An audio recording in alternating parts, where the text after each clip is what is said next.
Hello, my name is Patricia Walsh. I'm a consultant psychiatrist working in the HSE, and I am delighted to welcome all of you to the webinar that we have organised for staff in the HSE to celebrate the International Day of People with Disabilities. Just to fill you in on the International Day of People with Disabilities, it was established by the UN in 1992 with a view to celebrating people with disabilities and how much they have to add to society, to the workplace, and to the community in general. So it was established in 1992, and the UN decided that it should be celebrated on the 3rd of December every year.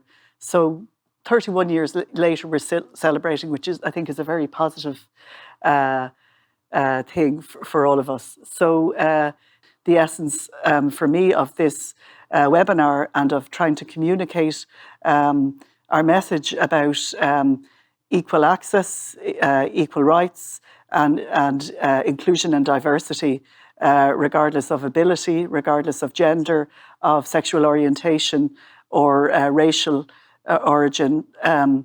That message is what we're trying to put across in this webinar, and I would hope the panel members would be in agreement.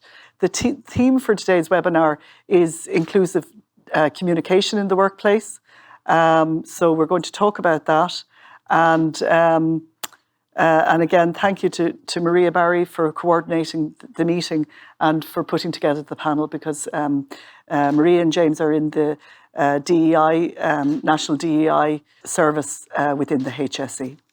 So with that in mind, I'd like to welcome the panel members, the panellists. We have here Kellie O'Farrell, who's a senior occupational therapist within the HSE, and she's the chair of Chéile Staff Network and Forum. And we have Adam Harris, who is the CEO of AsIAm, the national Ireland's national autism charity. And we also have Sorcha Lennon, who's an environmental health officer from County Louth. And she is a Chéile network member within the HSE. And we also have Kellie, who works with Vision Ireland, which was formerly known as NCBI, the National Council of the Blind of Ireland, which has been rebranded this month to Vision Ireland. And Kevin is the National Strategic Partnership Manager. So I suppose I'm very happy to welcome all of you and to thank you for coming to this meeting today. I suppose I'm curious, Kellie, what is your view of inclusive communication? What's your experience of that within the workplace? I suppose I am an individual with a disability. Yes. I have both a physical disability, which is noticeable to the world and my colleagues and everyone in the HSE, and I have an invisible disability, which would not be noticeable to other people, but does impair how I work. Yes. I suppose as someone with a disability, I want to be treated fairly and equally in my workplace, and not just how people treat me, but how people describe my disability, number one, how it's described, how it's spoken about, and how I am spoken to by other staff members in relating to my disability and my needs as someone living with a disability. First and foremost, I am a human being and my disability is secondary. And I think that's very important. I want to be seen first as me, as an occupational therapist who can contribute to the health service and contribute to healthcare provision to the people of Ireland. So I think how disability is discussed and described needs to be done so in a positive way at all times. There are different models of ways of looking at disability. One is what they describe as the medical model, which describes the disability first and then the person. And then there's the social model, which is the person first and then the disability. Have you any views on that? You said you want to be seen as a person with first and then the disability disability. second. Exactly. Yes. And both, yes, you could describe disability in the disability in the way of the medical model and social model. Patricia, and they're both right. Neither is wrong. Yes. But I suppose when you're discussing disability Yes. and interacting with someone with a disability, particularly a staff member, either a colleague, a peer, or with your line manager, it's important that disability is not described or seen in a negative fashion. Right. So we need to make sure that we're using fair, inclusive and equal language when describing someone's disability or referring to someone with a disability, or even interacting on a social level with a staff member when their disability is brought up into conversation, that it's done so in an equal and fair way. And I think that's very, very important. And in relation to reasonable accommodations, I am someone that does access reasonable accommodations every single day in my career in the HSE in order to perform my job. I am well able to perform my job to a high standard, but how I work is very different to how my colleagues work, and it's because I use reasonable accommodations. And just, to share context with that in my disability, I have a physical disability which affects my hand function, and I have also an invisible disability, which is dyslexia, which impairs my ability to perform paperwork administration tasks. And the role I'm in as other staff member will know that a clinical role has become very, very paper administrative intensive over the last number of years in the HSE. I have to provide very high quality and very extensive paperwork every day in my job, and I need reasonable accommodations in order to keep up with the demands of my job. I was also just thinking about this before this talk, about what must it be like to be a wheelchair user who can't get into a building, whose desk is maybe too low or too high for them, who can't maybe press the bells on the doorbell, how frustrating it must be. And to try, if we can walk in my shoes, so to speak, that campaign, try and get into the head of somebody, or the lived experience of somebody who has dealt with these challenges, and try and imagine what it's like. Because we'll all be, I've had small children, I've pushed prams, I'm now pushing wheelchairs of elderly adults. So I'm now seeing what it's like to be, to walk in a person's shoes. And I have, so I think it's important that we as managers and we as employees try and get within the mindset of the person who's seeking the reasonable accommodation in a reasonable way. In a reasonable way. The environment is not built necessarily to accommodate every person's needs. So we should look at making our environments a disability-friendly, accessible environment that anyone, regardless of their age or disability, or what they use or don't use, can enter that building freely and use the facilities within the building and within buildings across the HSE. And Adam and the other panel members, I see you nodding. So I'm just curious about your experiences and your views on what Kellie has spoken about there. And I think when we kind of look at, I suppose, how rights have evolved in that 18-year period, I think one of the things that's unfortunate sometimes is when we write beautiful legislation, we write beautiful strategies in Ireland, we're just not as good at implementing them. I think one of the big challenges has been that so much of our disability legislation has never even been fully commenced. I think when we think about the concept of reasonable accommodations, I think it's important that we understand the context, in the context of a large organisation, of how we have to think about reasonable accommodations. And of course, the Supreme Court in the Daly judgment relatively recently has been quite clear about that. It's not just about looking at the individual in the role they're in now. It's actually about looking at the overall context of the organisation and what's reasonable within that context. So it does require thinking outside the box. I think one of the things that's really important is when we talk about reasonable accommodations is it's how we start that conversation.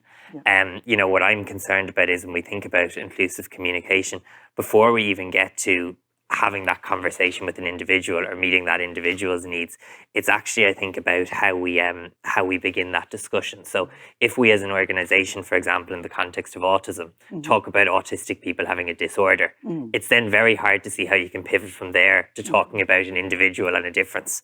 So we sometimes talk about things where we're not talking about an individual, but they very much inform the culture of how we see and think. You know, the reality is the experiences of so many autistic people, and I know other disabled people, of disclosure are not positive. And that's not even to do with an individual organisation or workplace. It's to do with your whole experiences growing up. Very often an organisation will ask a question at the time you're being hired of, do you have a disability?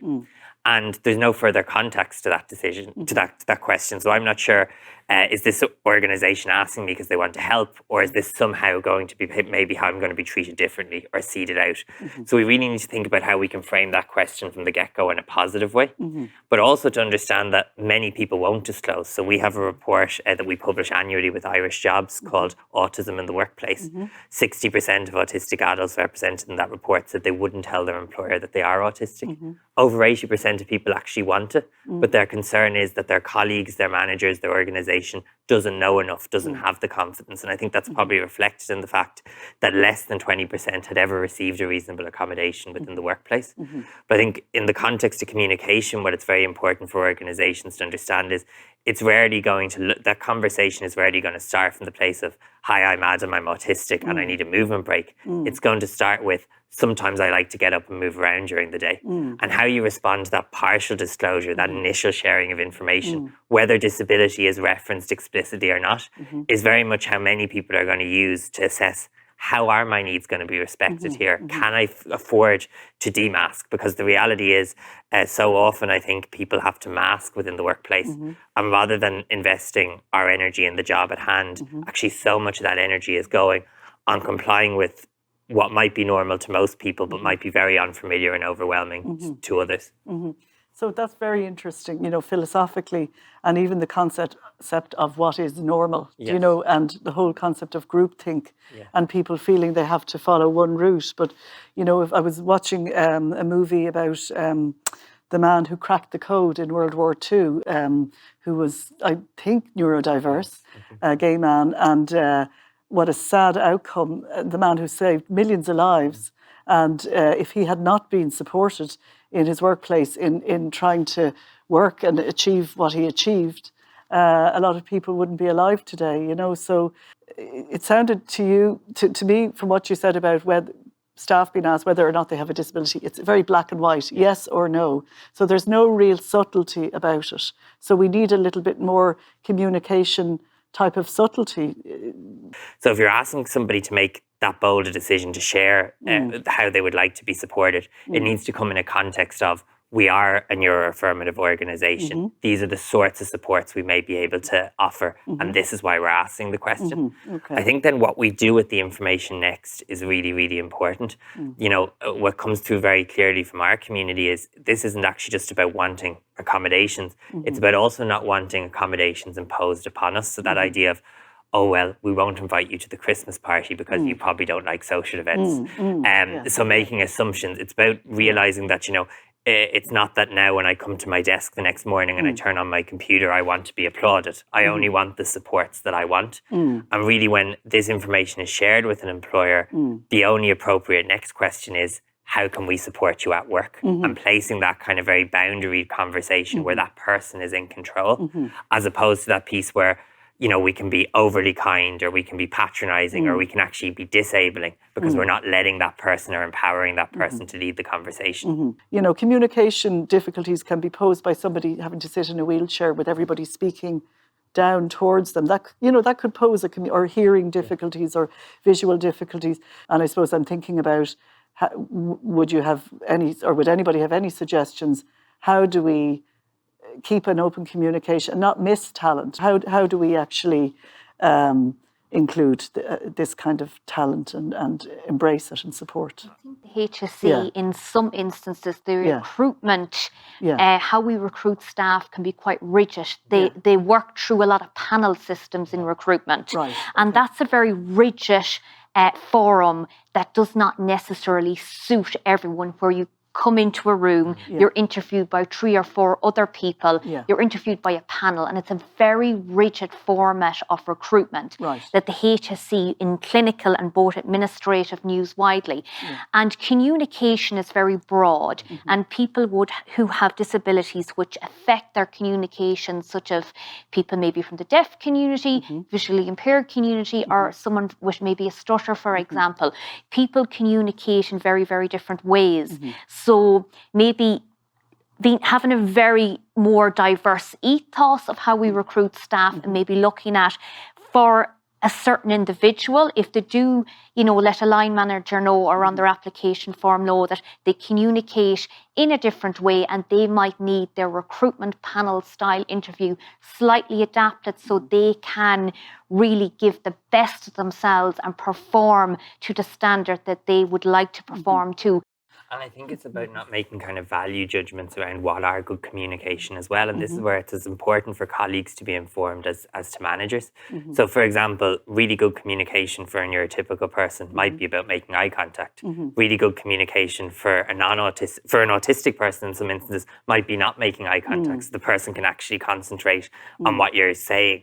It's about respecting consistently the modes of communication a person will prefer. That if you have a colleague who really struggles with you coming up and just, listing off a load of things you'd like them to do, as opposed to sending an email with bullet points, consistently honouring those preferences in terms of modes of communication is really important. And I also think it's about being explicit, and I think this is where we really fall down in Ireland. Whatever we mean, we tend to say the opposite. We're sometimes so polite, we take all meaning out of what we say, but then get very annoyed if people don't do what we intended. And if you even think about our employee handbooks, they have our grievance procedure, our annual leave entitlement.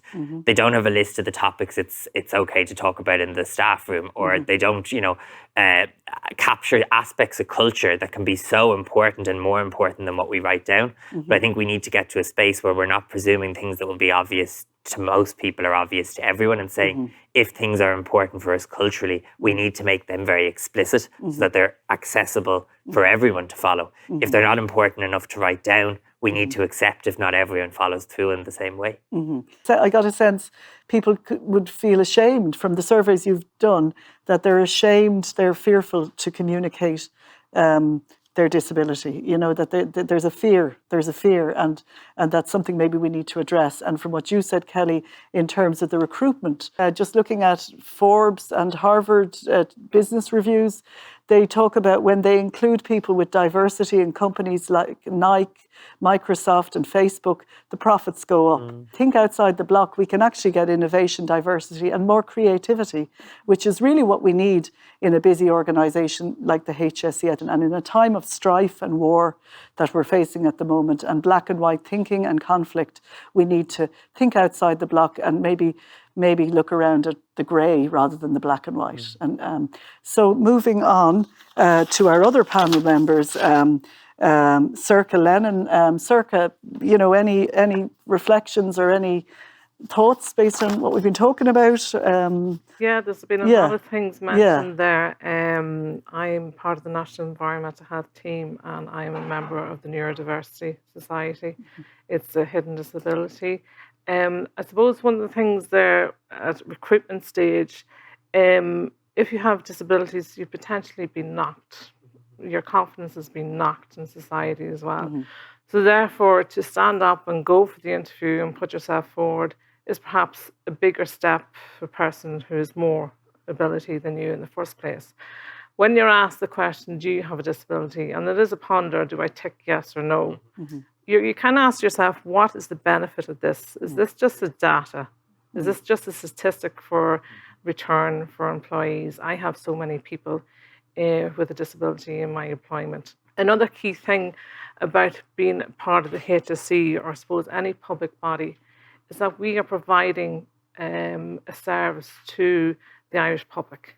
Okay, we are their service providers, and if we cannot treat our own people with disability within our organisation, how are we going to engage effectively with people that are looking for these services from us?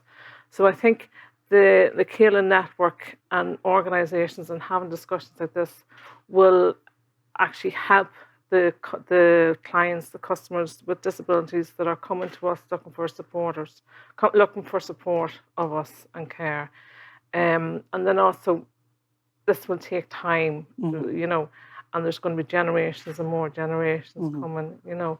But there's a range of disabilities, and there's in the HSE, staff tend to stay a number of years. So you could come into the HSE as an able-bodied person, and then through life you could have acquired a disability, and then you have to adapt within that workplace as an able-bodied person, but also someone who is going to look for reasonable adjustment. And the key thing with reasonable adjustment is it has to be that person focused. Okay, there's a number of different guidance, and I do think technology now has developed, but it has to be that centered focused.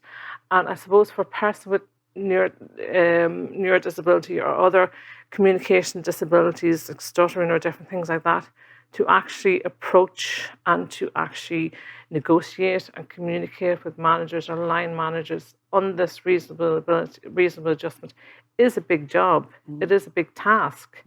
And you know, in terms of kind of going back, I keep saying it, but walk in my shoes, you know, to kind of see things from the other person's perspective. But just the person, in most cases, people with disabilities will have to overcompensate to be in the position that they're in. Like masking was referred to there, how people hide their disabilities, and the energy and the effort to mask and to maintain social communication to the level of other people is very overwhelming, and people can have meltdowns after it.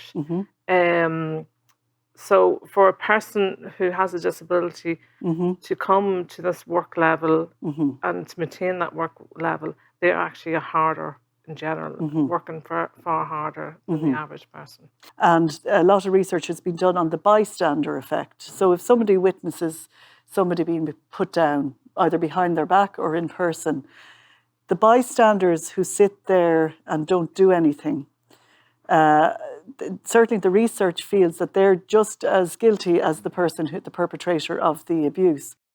And certainly our previous CEO quoted a general who spoke about what we walk by, we stand for in our organisation. So if we don't do something about a person's equal rights to dignity and respect and to equality, then we are just as complicit as the people who are breaching the person's rights. So, yes, Kevin. Yeah, I think it's so very important that everyone who's listening to this webinar today realizes that they have a role in the culture and setting the diversity and inclusion, you know, standard within the HSE, because unless everyone plays an active role, those with disabilities are not going to feel comfortable or empowered to disclose their disability. So I think that if it's been openly discussed and in inverted commas, I hate to use the word normalized, but I think that's so very powerful, because I think people will, you know, begin to feel happier to disclose and realize that this is not going to be viewed in a negative regard. Heretofore, there's been a great focus on a target or a quota of 3 or 6% people with disabilities, but very little thought or consideration, certainly in years gone by, has been on, you know, what happens once the person gets into a role. Is that the job done just because they have a job? We have to do more as an employer and as a society to give people promotional opportunities. And just listening to the other panelists, I think the way to perhaps do that as well, and I think that's why it's great to see initiatives like the Chéile network, is that maybe through that something like a mentorship program can be developed for those who have risen through the ranks or the perceived glass ceiling, that they can share their experiences and give others at lower levels more confidence. It sounds like a great idea, absolutely. In Vision Ireland, we regularly hear from our clients or service users that they feel as if their manager isn't comfortable about talking about a disability, and they're afraid of asking the wrong question. And the feedback from our clients and service users is that they want to have the conversation, but they feel at times that the onus is on them to kickstart the conversation. And maybe for somebody later in their career, they have the confidence to do that. But if you're somebody who's starting out, we all remember what it's like to start in your first job. You don't want to, be perceived to be difficult or to rock the boat. So it's just very important that managers are empowered and feel comfortable, and that there is support for managers so that they become comfortable engaging with their staff with disabilities. Do you think if a manager, as Adam gave an example, just says, I'm new to this and can you guide me? Do you know, maybe to see as the person with the lived experience as the expert? Is that a way to open a conversation in a more diplomatic way, or, Yeah, I think that kind of humility is always important. Humility, Like yes. I think that it's not necessarily about whether people make mistakes or not, and I totally agree. If we get into a place where I think we already are, where there's a significant fear, that actually shuts down discussion. So I think what's really important is about creating spaces in which people can ask questions in a safe way, and I think that's why even events like this are important, because I think people want the knowledge but often don't know where to start, and then simply back away out of fear. Certainly from my point of view, how I've always perceived language and how people would talk about disability isn't necessarily so much the words that I hear, but rather the intent behind them. And I think that's what's really, really important. Language evolves in disability all of the time. Within the autism community, we have a preference for identity first language. In other communities, you'll have a preference for person first language. These things evolve, and I don't think there's any expectation for people to be an expert. I think it's that humility to accept that the person who has a disability, is disabled, is driving the discussion, and to give the person again the autonomy to do that. And I just think, Patricia, first from a personal experience of someone who has gone on the journey to obtain reasonable accommodations in the workplace successfully, it's just one set standardized process needs to be in place that all line managers follow. Right. But also, if we're designing policies, these policies need to be integrated into mandatory training so that all line managers are very aware of the process, the policy and the process, and everyone follows it. So we need to integrate all our initiatives that we are doing here in the HSE. And the HSE, I think, creating the Chéile network has made big steps into being a disability inclusive state organisation, and we need to build from this foundation to integrate disability policy and to normalise it, that it's not seen as something a manager must be aware of and must do because they're legally obliged. That becomes a natural instinct that is naturally done and is within the foundations of the organisation. So a curiosity really into the needs of the employees. I suppose there's also the responsibility on the HSE to make sure that all their staff are informed and that the information is out there, easily accessible, promoted internally, that it's just there at one click of a button. What is the process? And I know the process to follow, and it is a very set standard process from the stage of a staff member disclosing a disability to actually receiving the positive outcome for that staff member. If somebody has, say, for you, Kellie, supported you with reasonable accommodation, there's a lot of learning with that, and it's a shame to lose that learning. So is there a scope, I don't know, for a forum for managers to share that learning? There is. There's also always a forum for discussing. For me, giving my experience and my managers who successfully, accommodated what I needed. There's always a scope for new learning, and I think it's really important that we signpost our colleagues to where they can find this information, because the information is there, but the HSE is a huge organisation and there's a huge amount of, it gets lost as a tiny little drip in a big sea of information. And we don't want to be reinventing the wheel. If somebody's learned, has done something good somewhere, it should be celebrated, and we should be, it should open more pathways. Adam, I think that's really important for a few reasons. I think it is really important to have role models as well. Like particularly if we're talking about the first barrier to getting support, often being that comfort to disclose, to information share, whatever term you want to use. it's really nice to know if there's others who've done that previously, that you're not the first person in that space, and there's often a dearth of role models or people that you can talk to who've had similar experiences. I think the other thing we shouldn't lose sight of is just as a manager might know what a reasonable accommodation is or how they should manage the process, I think it's important we don't assume that the person who might benefit from a reasonable accommodation will necessarily know what they are or will necessarily know what that might mean for them. Now, it's important that we don't get into the space of saying, oh, because you're autistic, you need X, but rather giving examples of the sorts of supports that might be available.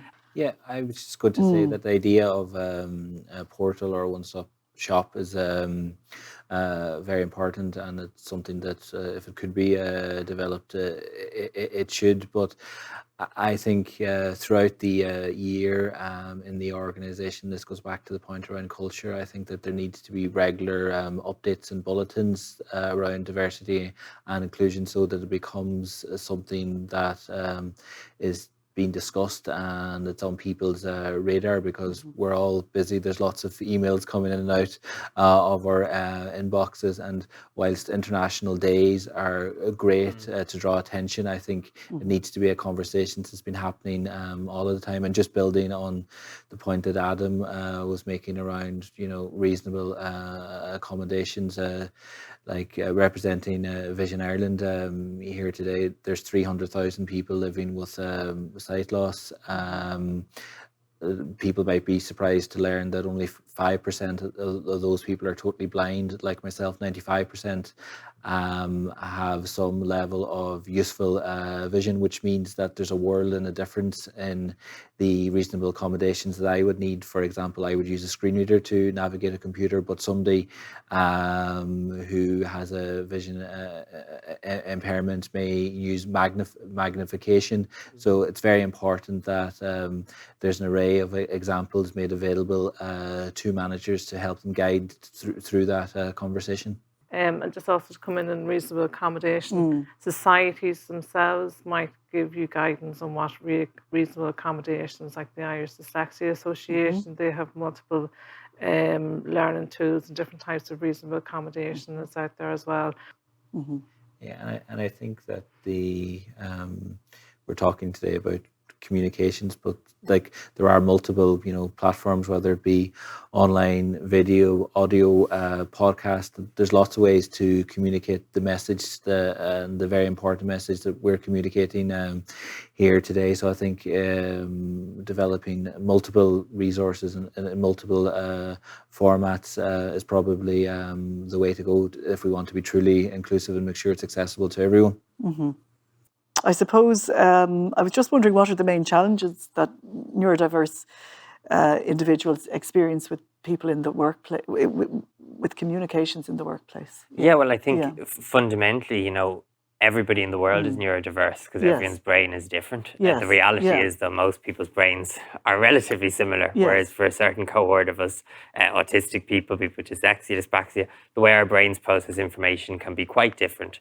And that brings distinct opportunities to the workplace, to you as an individual, but the reality is it brings challenges as well. And I think a lot of those challenges, again, if we think about disability not just as a list of personal characteristics, but how they interact with environmental and attitudinal barriers, it comes from sharing a workplace in which most people don't communicate that way, in which most people don't think that way. And of course, I think it's important when we think about things like communication, none of these things are happening in isolation. So, for example, the sensory environment in work is going to influence your ability to communicate. Whether or not you feel confident in the environment, you know what to expect when you go in the morning, is going to influence your ability to communicate. So I think inclusive communications is really important, but it actually has to sit within a broader concept of accessibility as a whole, because all of these things, I think, impact upon each other. I think when we talk about neurodiversity, I think one of the challenges, we're talking about something extremely broad. Because I think if we talk about autism, we're talking about something extremely broad. We could be talking about, some people say 1 in 20 people, some people say 1 in 5 people. There's varying definitions. So I think what's important is that I think it's very much a paradigm for how we think about difference and that idea that all minds matter, whilst also recognizing that there's still a value in those individual lenses as well. But of course, the reality is that many of us who are autistic or otherwise have a neurodivergence will have multiple neurodivergences. And that's just as part of, I suppose, the complexity of what makes us human. Yes. And I volunteered with my local GAA club, having never kicked a football in my life. So I was a new arrival on the, it was the, what was I, some kind of a liaison officer. But I was new, I was slightly divergent in my thinking and slightly outlier compared to the standard GAA committee member. But I started raising the issue about inclusion and diversity in the local GAA club, and I was looked at as if I had two heads. But for me, I just thought, you know, I'm going to stick with this because we've got a high rate of youth suicide in our area, and we need inclusive and diverse GAA clubs because exercise is a good strategy of improving mental health. So I did experience being kind of targeted, but I stuck my ground. And by sticking my ground, some of the extreme group thinkers that, you know, didn't want to see outside the block because they'd been reared and conditioned from childhood to think, you know, if you're fit and fast, that's the only criteria for being in a GAA club.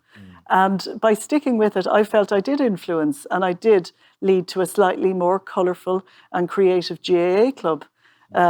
So I'm going off the point here, but I do think inclusion and diversity is what we need, and we need role models, and we need visibility, and we need celebrating of a person's ability, regardless of whatever disability they've been painted. I think it's important as well, because obviously we spoke about bystanders earlier, and that's obviously a negative, but I think there's an inverse to that as well, which is obviously allyship, and I think that's really important because obviously if we want to create inclusive workplaces, the disabled community can't do that alone.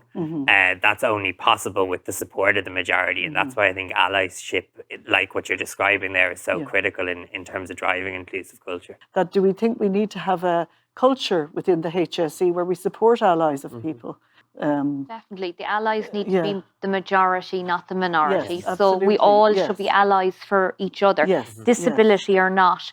We are all individual people, and every staff member leaves work and goes home to deal with their own personal life. And it could be challenging for them, and they may not have a disability. We don't know what's going on in other people's lives that they're bringing into the workplace that's sitting on their emotional well-being. So I suppose allyship should be, we should all be an ally for each other, regardless of your disability or not, so that everyone is supporting each other in the workplace. And with that will lead to higher morale and more opportunities for all of us, you know, a more inclusive workplace to work in. I suppose coming from a mental health perspective, you know, we have a lot of people with schizophrenia, bipolar, affective disorder, depression, OCD, you know, all highly sensitive, highly able individuals who often don't really get a shout out really in terms of employment. And also if we look at intellectual disability, again, a lot of the people that I serve in the community, you know, have intellectual disability, but they have abilities in other areas, a sensitivity, a kindness. Their pace may not be as fast as the rest of the world, but sometimes we need to slow down.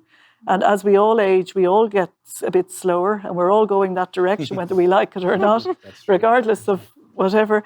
And I do think we need to walk in the shoes of the aging community, you know, of our aging population, and we will get older, and our night vision will go, and we'll have to use glasses to read, and we'll be a bit sorer in the knees and a bit stiffer and not as fast. Kevin, did you have any feelings about that, or Sorcha? Would either of you? Yeah, no, like we focused on neurodiversity there and you know, the challenges in the workplace, and some of those challenges would be shared by people who are blind and vision impaired, but there are an array of other challenges that present in the workplace around, you know, physical access, lighting, wayfinding, the color schemes that are used in rooms as well. So we at the very outset of the webinar, we spoke about universal design. So it's very important for organizations like the HSE when they're developing new buildings and services where there are going to be staff with all types of disabilities, that they are following universal design standards, because that's the way to ensure that it's inclusive. Because I'm sure my fellow panelists, we've all have had the experience of going to places and encountering these challenges and barriers, and then you start sometimes a rather tiresome conversation about, this needs to be changed, and you get all sorts of, but we spent X thousands of euros on this and we can't change it now and we're locked into contracts. But if the universal design principles had been followed from the outset, there would be no need for those expensive retrofitting. So I think it's just very important that disability and access comes at the very start of the conversation, and not as a middle or an afterthought. Mm-hmm. So, Sorcha, could you tell us a little bit about the Chéile network? Basically, it is there for staff with disability to come together.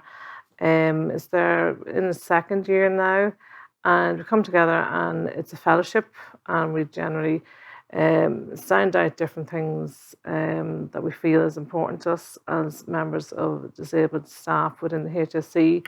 It's just a general support group. We learn from each other. Mm-hmm. We take in other disciplines from within the HSE, like IT. We work with them as well. So I find it a benefit. How often do you meet? But every 2 months or so, is it? Yeah, bi-monthly meetings digitally. Okay. And we have quite successfully recruited members from all over the country who work across different HSE sites who have joined Chéile in recent months. We are, as Sorcha said, in operation about 2 years now, and we're slowly and quickly gaining momentum and gaining participants, and we want more people to come and join us. And is it specific for people with a disability? So Chéile is designed, Patricia, for it's first and foremost a network for staff members who share a similar and personal experience of a disability of all kinds, but it's also open to allies. So I know yourself, Patricia, you're part of the group as an ally of staff members with disability. So anyone who has a particular interest and passion in supporting a colleague or a peer, their peer within the staff force who has a disability is also welcome to join. And we're hoping to recruit more members, because the bigger the group, the louder we shout, the more will be heard, and the more, I suppose, positive outcomes that we'll have. Good. It's a really positive experience for us all. For all types of disabilities and acquired disabilities. We have a very diverse range of people who are part of the network. We do. And we share experiences, personal experience, professional experiences, and it's a protective safe space for us to discuss disability-related topics as employees. Good. I've had I've really enjoyed it, and I'm learning all the time, and I think it's uplifting and empowering being part of the Chéile network, and I'd strongly recommend other allies and people with disabilities to join it, because I think it's very important. I suppose Peter Drucker is a very famous management consultant, and he talks about you can't manage what you can't measure. Yeah. So, are we measuring enough, I suppose, is the question. Yeah. I think it's very important to measure and to track it, to ensure compliance, but how that's done, how it's parcelled, how it's messaged, it can tend to be, I've never personally seen the HSE version, but I've seen other organisations and it's not very personable. There's not a real strong explanation given as to why we're doing this. And maybe one simple observation when that email is circulated the next time in the HSE, it might be an opportunity for you guys to promote the Chéile network and to give people confidence to disclose. But as I said earlier, if there is a conversation happening through multiple forums all year round, I think people will be more motivated or more inclined to participate and give an honest answer to that survey. So, Kevin, you're suggesting we drill more into the data, we ask more useful questions, and that maybe Chéile, has a role in terms of influencing more pertinent questions that might be of use in terms of changing, improving people's within the Chéile network. A similar survey be conducted of just staff within the HSE who identified as having a disability, to see how the HSE could support them more. So that generic HSE is, do you have a disability, yes or no? Do you identify as having a disability is the first question. So what is that data doing in real term for the staff with the disabilities? So, right. So that's really helpful, and that's worth exploring more, I think, going forwards, isn't it? Yes. The network is an opportunity for the staff to make sure that the voices of people with disabilities are being heard, and that it is an opportunity for us to come to the table with managers in the HSE and say our piece and have our voices heard collectively as a group, with the support, of course, of the Diversity, Inclusion and Equality Department. Great. I would really, I'd like to thank all the panel members for participating in the discussion today. It's been a really enlightening discussion. We covered a lot of lived experiences. We covered a lot of challenges. We covered a lot of interesting and open, points. And I certainly have learned an awful lot from our discussion today, and I hope to learn more moving forwards. Kellie and Sorcha, you spoke about the Chéile network and its benefits.